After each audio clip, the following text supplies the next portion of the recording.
प्रेमानंद गुरुदेव की जय। इन विध साथ जी जागिए,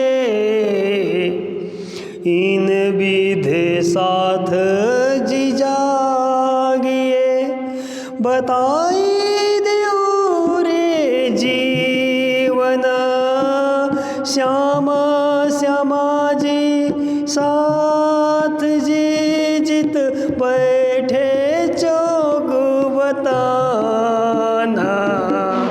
इन विध साथ जी जागिए, इन विध साथ जी जागिए, याद करो सोही साहित जो हंसने मांग्या खेल।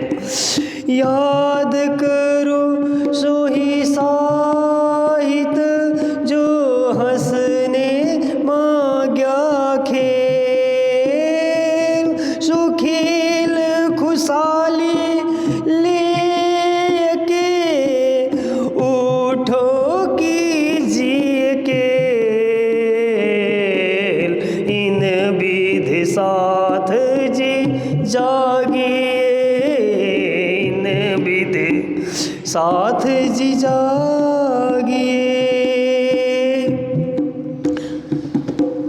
सूरत एक राखिए, मूल मिलावे माहे। सूरत एक राखिए, मूल मिलावे माहे। श्याम श्यामा जी साथ जी तले भोम बैठे जाए। इन विध साथ जी जागिए, इन विध साथ जी जागिए। 64 थंब चौतराइत कठेड़ा पिराजत। 64 थंब चौतराइत कठेड़ा पिराजत। तले गिलम ऊपर चंद्रमा, 64 थंबो भर ईत। इन विध साथ जी जागिए, इन विध साथ जी जागिए। ये मूल मिलावा अपना नजर दीजिएता। ये मूल मिलावा अपना नजर दीजिएता। पलकन पीछे फेरिए, जो इश्क अंग उपजाता। इन विध साथ जी जागिए, इन विध साथ जी जागिए, बताए देओ रे जीवन श्यामा श्यामा जी साथ जी जित बैठे चौक वतन। इन विध साथ जी जागिए, इन विध साथ जी जागिए। प्राणनाथ प्यारे की जय। ओ अक्षर मेरे धन के नित आवे दर्शन। ए लीला इन भात की इत होत सदा भरतन्न इतहोत सदा वर्तन्न। बोलो कृष्ण कन्हैया लाल की, श्री निजानंद स्वामी की, श्री प्राणनाथ प्यारे की, महारानी बाईजुराज की, महाराजा छत्रसाल की, गुरुजी मंगलदास महाराज की, श्री कृष्ण प्रणामी धर्म की, तीनों पुरी धाम की, सर्व सुंदर साथ की, अक्षरातीत के मोहल में प्रणाम। उपस्थित धर्मप्राण शिरोमणि सुंदर साथ जी, माताएं, बहनें, भाइयों, गति प्रगति परम गति। देखिए, संसार में हम आए हैं तो हमारी गति चाल को कहते हैं। तो देखिए, संसार में चलना बहुत जरूरी है। चलने से ही कहीं पहुंचते हैं ना। घर बैठे रहेंगे तो कहीं भी नहीं पहुंचेंगे। आप चलिए, गतिमान बनिए, आगे बढ़िए, तो आप बहुत नए नए स्थान में पहुंच सकते हैं। नए नए शहरों में पहुंच सकते हैं। नए नए आप जो है प्राकृतिक दृश्य देखने पहुंच सकते हैं। गतिशील बने तो हिमालय चढ़ सकते हैं, पहाड़ की चोटी में जा सकते हैं, नदी और झरनों को देख सकते हैं और मैदानी इलाका को देख सकते हैं। गतिशील बनने से जीवन को गतिशील बनाना है। जीवन को एकदम बांध करके एक जगह नहीं रखना है। चलते रहो, चलते रहो, चरई बेती। हमारे उपनिषदों ने भी कहा कि चलते रहो, कुछ कुछ करते रहो। देखिए, इसके लिए लोग जल्दी उठते हैं। क्या है कि बड़े बड़े शहरों में पार्क बने हुए होते हैं ना, उन पार्क में जा कर के देखिए तो कोई दौड़ रहा है, कोई एक्सरसाइज कर रहा है, कोई योगा कर रहा है, कोई कुछ खेल रहा है। सब गतिशील बने हुए हैं।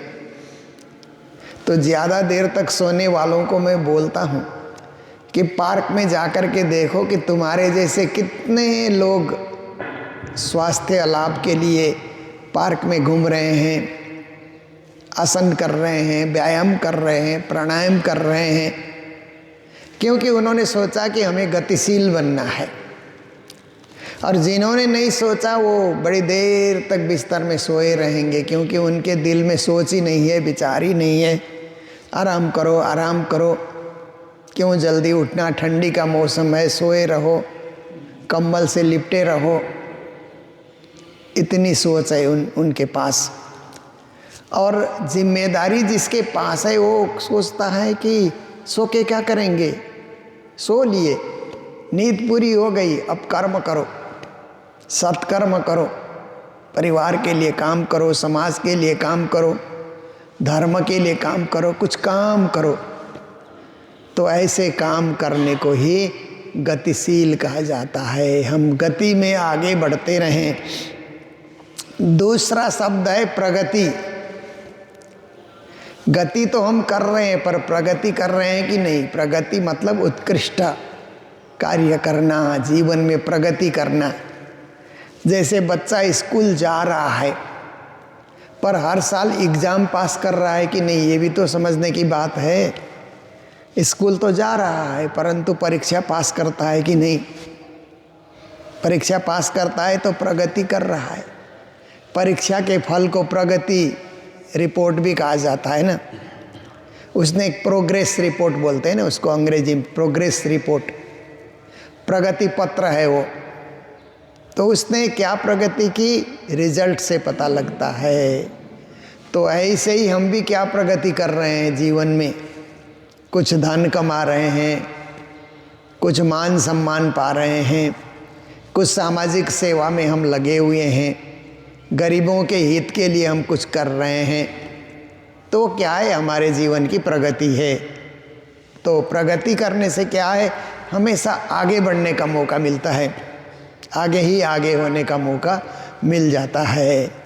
तो इसलिए प्रगति के पथ पर हम आगे बढ़ें, केवल गति में ही सीमित न रहें, प्रगति भी करते रहें। पर उससे भी परे और एक शब्द है परम गति। परम गति कहते हैं मोक्ष गति को पाना।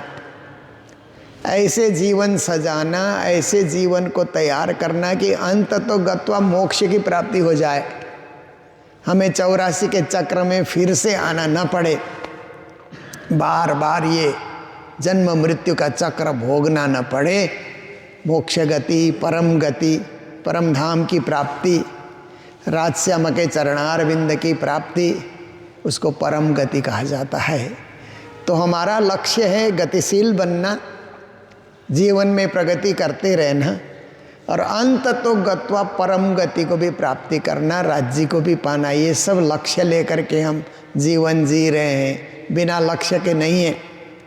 बिना लक्ष्य का आदमी किसी काम का नहीं होता है, वो दायित्व वहन नहीं कर सकता।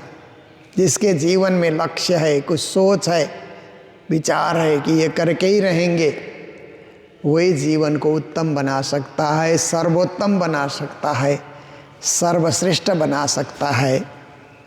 यही कार्य करने के लिए प्राणनाथ जी वाणी में हमें प्रेरणा दे रहे हैं। बार बार उनकी वाणी की चर्चा हम लोग सुनते हैं तो हमें प्रेरित होने का मौका मिलता है कि प्राणनाथ जी हमें परम गति देने के लिए तैयार हैं। हम उसे स्वीकार कर रहे हैं कि नहीं, जीवन में उसे उतार रहे हैं कि नहीं, ये समझने की बात है। तो आज की चौपाई में कहते हैं, अक्षरातीत के महल में प्रेम ऐसक वर्तता। कहते हैं अक्षरातीत जो राज्य हैं, पूर्ण ब्रह्म परमात्मा धाम के धनी जो रंग महल में विराजमान होते हैं, उनके महल में क्या होता है, राज्य रंग महल में क्या करते हैं, तो यहाँ पर इस चौपाई में प्राणनाथ जी खोल कर बता रहे हैं। प्रेम ऐसक वर्तता, परम धाम के अंदर प्रेम की लीला है, उसी को इश्क भी कहा जाता है। परम धाम में प्रेम की लीला है। देखिए, संस्कृत में प्रेम कहा जाता है, अरबी, फारसी और उर्दू में इश्क कहा जाता है, अंग्रेजी में लव कहा जाता है ना, लव इज़ गॉड कहते हैं ना, प्रेम ही परमात्मा का स्वरूप है, ऐसा कहा जाता है। तो आप देखिए कि ये प्रेम शब्द संसार में भी प्रयोग होता है, पर प्राणनाथ जी ने जो प्रेम शब्द प्रयोग किया है केवल धार्मिक विचारधारा के लिए, धर्म की ओर प्रेमी आत्मा बन करके दौड़ने के लिए, संसार की ओर दौड़ने के लिए नहीं है। हम दौड़ करके मंदिर आए, सत्संग में आए, कथा में आए, कीर्तन में आए, उसको प्रेम कहा जाता है। और उसी को उर्दू में इश्क कहा, वो भी परमात्मा के तरफ, जो परमात्मा मेरे आत्मा के धनी हैं उनको पाना है, ये भाव लेकर के जो हम दौड़ते हैं उसी को इश्क भी कहा जाता है। और उसी को अंग्रेजी में या बाइबल में लव इज़ गॉड कहा, प्रेम ही परमात्मा का स्वरूप है, प्रेम ही परमात्मा को पाने के लिए एक सीढ़ी है, ऐसा कहा गया। तो वो प्रेम है परमात्मा की भक्ति, वो और कुछ नहीं है। डिवोशनल लव कहते हैं ना, भक्तिपूर्ण प्रेम, समर्पित प्रेम, इश्क हकीकी कहते हैं उर्दू में, इश्क हकीकी, परमात्मा को सत्य प्रेम, सत्य परब्रह्म परमात्मा को पाने का प्रेम। तो इसमें मैंने देखा कि कुछ हमारे इल्मी जो हैं, कुछ हमारे ज्ञानी जो चर्चा करते हैं, उनकी चर्चा में मैंने सुना कि प्रेम अलग है, इश्क अलग है, ऐसा करके वो भी किया करते हैं। प्रेम एक सामूहिक शब्द है, सबसे किया जाता है, इसका केवल आशिक मासूक के बीच में होता है, ऐसा करके भी लोग अर्थ किया करते हैं। वो उनकी सोच है और उनका अपना विचार है। पर डिक्शनरी के हिसाब से देखा जाए, शब्दकोश के हिसाब से देखा जाए, तो शब्दकोश में प्रेम का अर्थ इसका ही होता है, इसका का अर्थ प्रेम ही होता है, अंग्रेजी में उसको ट्रांसलेट करो तो लव ही होता है। तो आप देखिए भाषाएं अलग अलग है, परंतु समझाने के लिए उसका रहस्य समझना हो तो रहस्य सबका एक ही होता है। और प्राणनाथ जी ने वाणी में जगह जगह प्रेम शब्द भी प्रयोग किया है, इश्क शब्द भी प्रयोग किया है। प्रेम दर्द इश्क तुम्हारा मैं फेर फेर मांगूं फिर, ऐसे करके उन्होंने प्रयोग किया ना। मैं प्रेम भी मांगता हूँ, इश्क भी मांगता हूँ, दर्द भी मांगता हूँ, ये तीनों एक ही हैं। कहने के लिए तीन शब्द हो गए, परंतु तीनों का आशय एक ही है। परमात्मा से बिछुड़न का दर्द, परमात्मा प्राप्ति का अनुराग, उसको प्रेम कहा गया, और परमात्मा प्राप्ति की जो भक्ति है उसी को इश्क करके कहा गया। तो ये शब्द के चक्कर में नहीं पड़ना चाहिए, भाव को लेकर के चलना चाहिए। तो इसका भाव यही की है कि परमात्मा की परम भक्ति श्रेष्ठ भक्ति। तो परम धाम में प्रेम की लीला होती है, इश्क की लीला होती है। राज्य महाराज सखियों के साथ जो भी लीला करते हैं, परम धाम के 25 पक्ष में परिभ्रमण करते हैं, 10 भोम में, रंगमाल के 10 भोम में 10 प्रकार की लीलाएं होती है। उन सब लीलाओं से भक्ति का उदय होता है, समर्पण का उदय होता है, और अखंड और अद्वैत का अनुभव होता है। सो शुद्ध अक्षर को नहीं, परंतु ठीक सामने 9 लाख कोस की दूरी पे अक्षरधाम है। अक्षरधाम में अक्षर रहते हैं, और उनकी अंगना को महालक्ष्मी कहा जाता है, उनकी सखियों को कुमारिका सखियाँ कहा जाता है। उनको रंगमहल में क्या लीला होती है इसका पता नहीं है, क्योंकि वो तो बाल लीला में ही अलमस्त हैं। इसीलिए बाल लीला करने वाले बड़े लोग क्या करते हैं, क्या बातें करते हैं, उनको पता ही नहीं होता है। देखिए घर के जो बच्चे होते हैं और बच्चों को देखने से खेलने में अलमस्त हो जाते हैं ना। बड़े लोग बैठ करके क्या बैठक कर रहे हैं, मीटिंग में क्या पास कर रहे हैं बड़े लोग बैठ करके, बच्चों को उससे लेना ना देना। बच्चे तो खेलने में ही खुश हैं, कहीं भी जाए तो उनको खेलने को मिल जाए तो बच्चे खुश हो जाते हैं, क्योंकि उनकी समझ उतनी ही है। पर बड़े लोग बैठते हैं तो संस्था के लिए, समाज के लिए, मानवता के लिए, देश के लिए, विदेश के लिए बहुत कुछ सोचा करते हैं। इसी तरह से परमधाम में अक्षर ब्रह्म बाल स्वरूप होने के कारण अपनी बाल लीला में ही ब्रह्मांड बनाना मिटाना, ये बाल लीला में ही अलमस्त हैं। किशोर लीला क्या है और किशोर लीला का आनंद क्या है, किशोर लीला की व्यवस्था क्या है, विचित्रता क्या है, इस संदर्भ में अक्षर कभी सोचते भी नहीं हैं। अक्षर को शुद्धि नहीं है, पता नहीं है। किन विध केल करत राज्य महाराज, कैसी कैसी विचित्र विचित्र लीलाएं परमधाम में, प्रेम वर्धक लीलाएं, ऐसी लीलाएं, पुरुषोत्तम की लीलाएं जो करते हैं वो अक्षर को पता ही नहीं है। सो धाम वतन मोहे कर दियो, प्राणनाथ जी कहते हैं जो ज्ञान अक्षर को नहीं है, सद्गुरु श्री देवचंद जी ने आकर के मुझे वो ज्ञान दिया। जो खुद परमधाम में बैठे हुए 25 पक्ष में बैठे हुए अक्षर को जो ज्ञान नहीं है, देवचंद्र जी महाराज ने वो ज्ञान परमधाम से ला करके प्राणनाथ जी को सौंप दिया। कहते हैं ऐसा दिव्य ज्ञान सद्गुरु ने मुझे बता दिया। सो धाम वतन मुहे कर दियो, परमधाम कैसा है, वो वतन कैसा है, वो प्रकट करके उन्होंने मुझे बता दिया। मेरो अक्षरातीत धनी, और ऐसा प्रेम मुझ में जगा दिया, इंद्रावती के रूप में मेरे हृदय में ऐसा प्रेम जगा दिया कि मेरे धनी तो अक्षरातीत हैं। जो धाम के धनी हैं वही मेरे धनी, वही मेरे पिया, वही मेरे स्वामी, वही मेरे सर्वेश्वर। ऐसा पूर्ण विश्वास उनके प्रति जागृत कराया। ये भी धनी श्री देवचंद जी महाराज की परम कृपा है और उनका ही आदेश है। ब्रह्म सृष्टि में ने शिरोमन, फिर कहते हैं कि मुझे ब्रह्म सृष्टि में अग्रगण्य बनाया और सब ब्रह्म सृष्टि को जगाने का दायित्व भी मुझे सौंपा सद्गुरु महाराज ने। श्री कृष्ण ने तो देवचंद्र जी महाराज को तारतम दे करके कहा था कि तुम जागनी करो। कृष्ण ने देवचंद्र जी महाराज को सौंपा। देवचंद्र जी ने जितने लोगों को जगाया सो जगाया, बाकी और संपूर्ण जागने का दायित्व श्री प्राणनाथ जी महाराज को सौंपा। इसीलिए कहते हैं कि मुझे ब्रह्म सृष्टि में शिरोमणि सखी इंद्रावती सखी या महामती जो है वो चीज ब्रह्म सृष्टि में वो शिरोमणि है, सबसे उच्च कोटि की ब्रह्म सृष्टि है, ऐसा मुझे दिया। मैं भाई सुहागनी, मेरे को परमधाम की सुहागिनी सखी, एकदम परमधाम में राज्य के निकट रहने वाली। ऐसे भी कहा जाता है कि श्री राज्य महाराज की सेवा में इंद्रावती सखी हमेशा उपस्थित रहती है, हजूरी की तरह। जैसे गुरुजन चलते हैं तो साथ में हजूरी चलते हैं ना, सेवा करने वाले, ऐसे ही राज्य जो परमधाम में लीलाएं करते हैं तो इंद्रावती सखी राज्य की सेवा में हमेशा हाजिर रहना। और श्यामा जी की सेवा में सुंदर भाई को हमेशा हाजिर रहना, हजूरी का अर्थ है हमेशा हाजिर रहना, 24 घंटे हाजिर रहना, ऐसी सेवा वो होती है।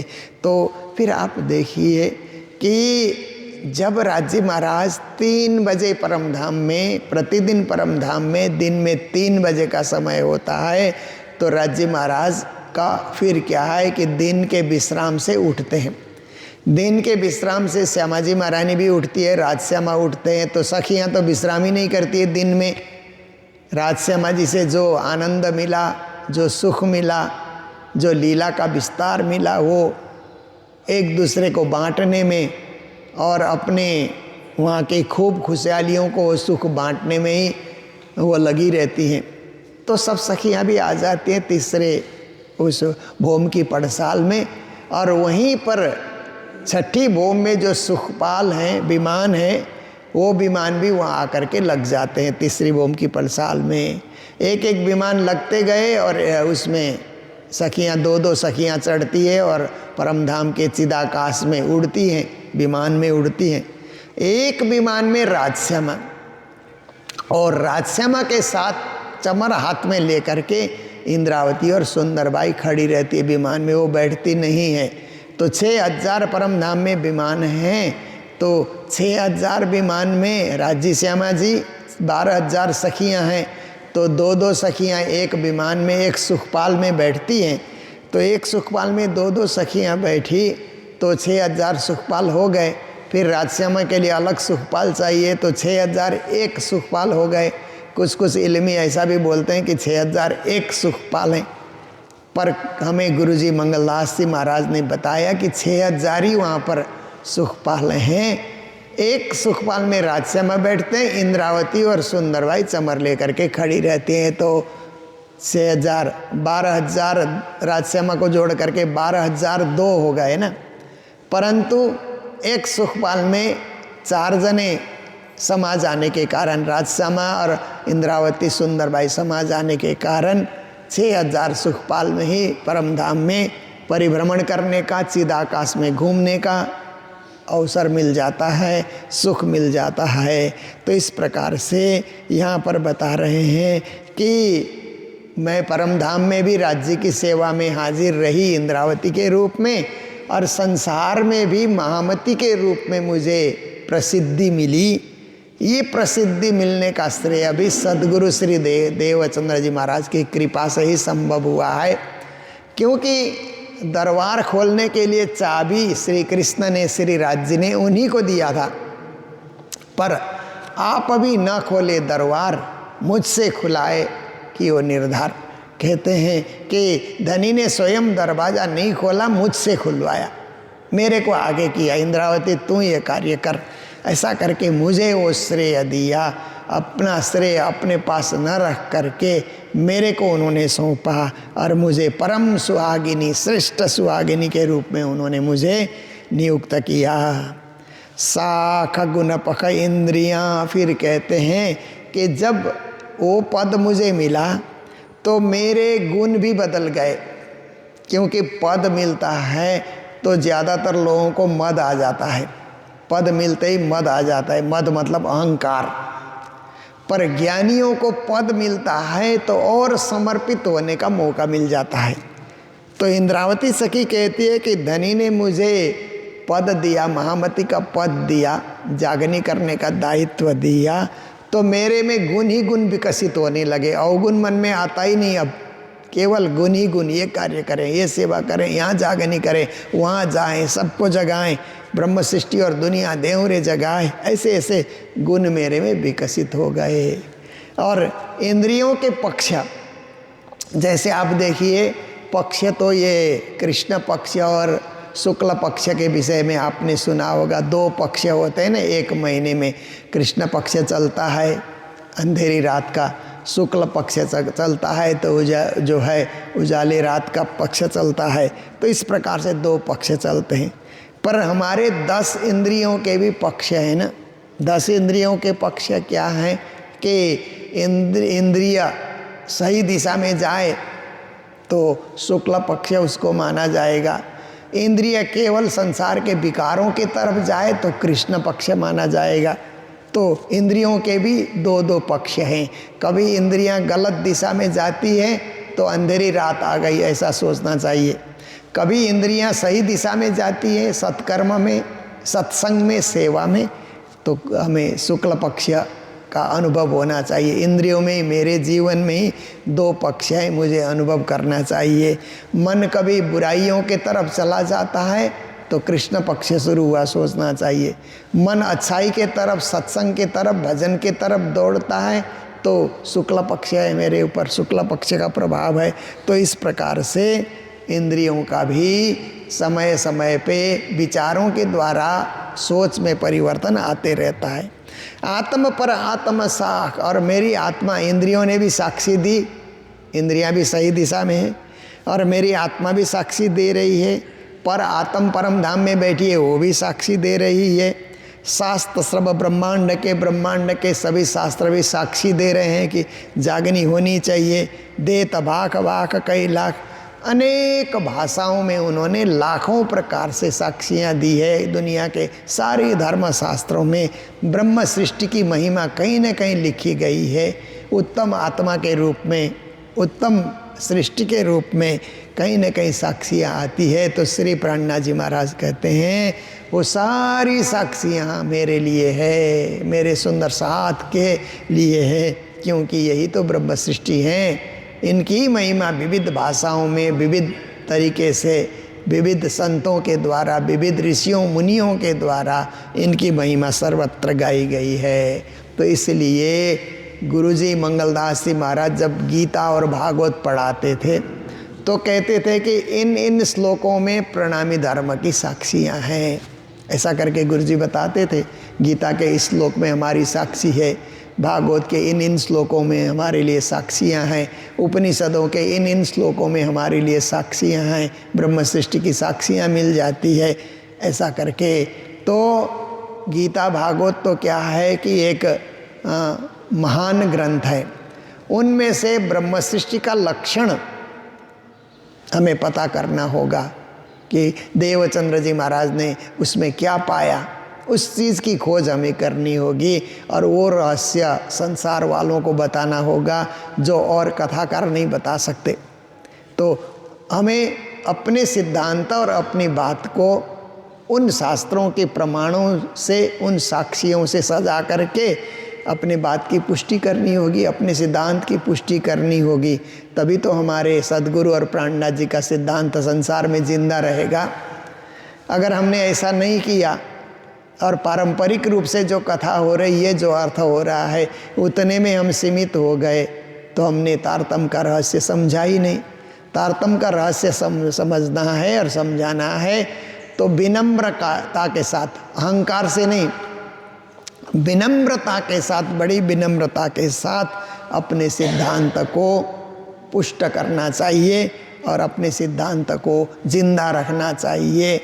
तभी ये प्रणामी सिद्धांत, निजानंद दर्शन संसार में व्यवस्थित हो सकता है, संसार में स्थापित हो सकता है। इसके लिए श्री प्राणनाथ जी महाराज वाणी के माध्यम से हमें ज्ञान का ये जो उपदेश है हमें प्रतिदिन प्रदान करते हैं, जिसे सुनने का हमें सुअवसर मिल जाता है।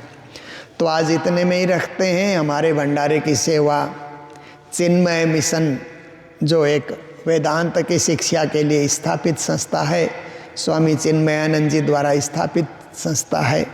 उस संस्था के 100 मेंबर मंगलधाम में आए। मंगलधाम दर्शन करने के लिए स्वामी ईश्वरानंद जी का उनके नेतृत्व में विदेश से चल कर के आए, अमेरिका, कैलिफोर्निया, लॉस एंजल्स से, और उन्होंने मंदिर के भी दर्शन किए। यहाँ के संस्था और यहाँ के विद्यार्थियों से भी मिलना जुलना हुआ, उनकी ओर से भंडारे की सेवा हमें प्राप्त हुई। तो ऐसे ही हम लोग अच्छा काम करते चलें तो स्वयं इस संस्था को सेवा देने वाले अपने आप चल कर के आते हैं और हमारे लिए प्रचार का माध्यम भी बन जाता है। मंगलधाम के माध्यम से धर्म का प्रचार भी होता है। ऐसी सेवाएं यहाँ पर होती रहती है और हमें संस्था को आगे बढ़ाने के लिए हमेशा मौका मिलते रहता है। तो चिन्मय मिशन से जो भी मेंबर यहाँ पर आए उन सबको भी मंगल बधाई, मंगल कामनाएं देते हुए आज के प्रसंग को यहीं विराम देने जा रहे हैं। बोलो सतगुरु महाराज की, श्री प्राणनाथ प्यारे की, सर्व सुंदर साथ की। साख गुण पख इंद्रियां, आत्मा परात्म साख, शास्त्र सब ब्रह्मांड के, देता भाख भाख कई लाख, देता भाख भाख कई लाख। बोलो श्री प्राणनाथ प्यारे की, श्री धाम के धनी की। प्रणाम।